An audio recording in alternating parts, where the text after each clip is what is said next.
Hello guys, in this video I'm going to unlock the V-Power of Buddha, and I'm going to tell you a horror story, so let's enjoy.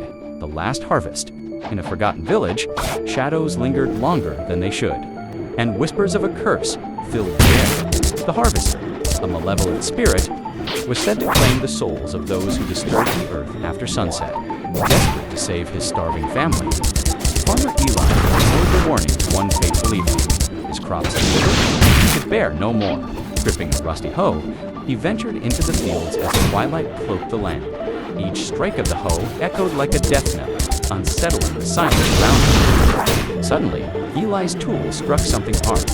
Heart racing, he unearthed a weathered box, its surface etched with strange symbols. Against his better judgment, he pried it open, revealing a twisted root pulsating with an eerie light. As he touched it, a surge of energy coursed through him, intoxicating and terrifying. A voice whispered, promising bountiful harvests in exchange for a sacrifice. Desperation clouded his mind. He planted the root that night, uttering incantations he barely understood. Days passed, and his crops flourished, vibrant and bountiful. Villagers marveled at Eli's fortune, but shadows crept closer each night, whispers of the harvester haunting his dreams.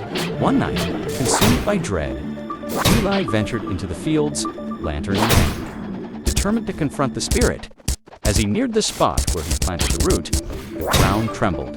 A figure cloaked in darkness emerged, its eyes glowing with hunger. Eli, it rasped, voice like dry leaves. You've summoned me.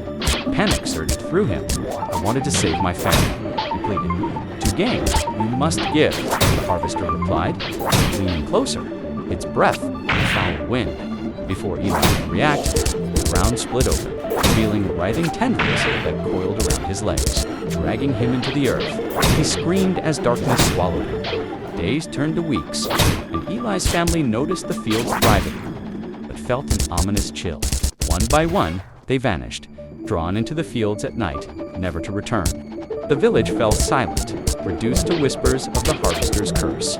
Eli became part of the soil, trapped in eternal darkness, a warning to those who defied the natural order.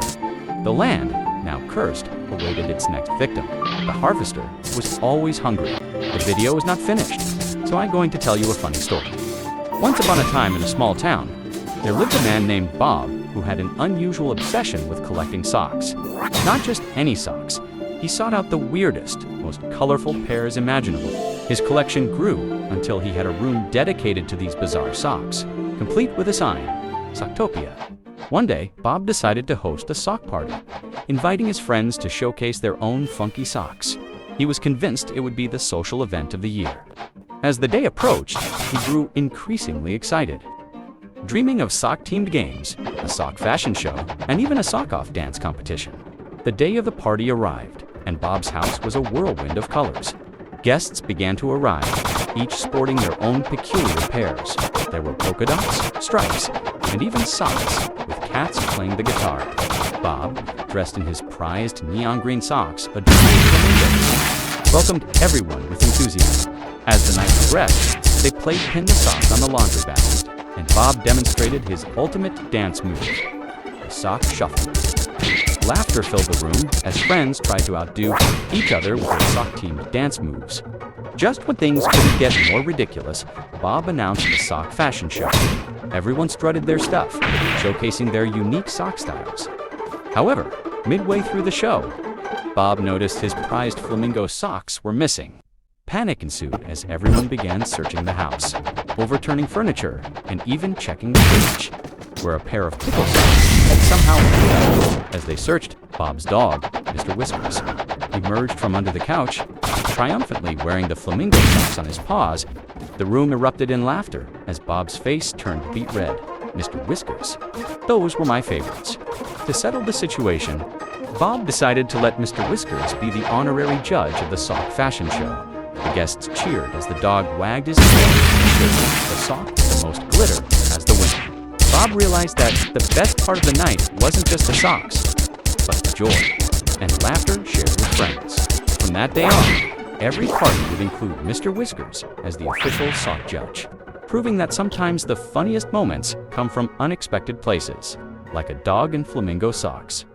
Thanks for watching. you can subscribe my channel to get more interesting story video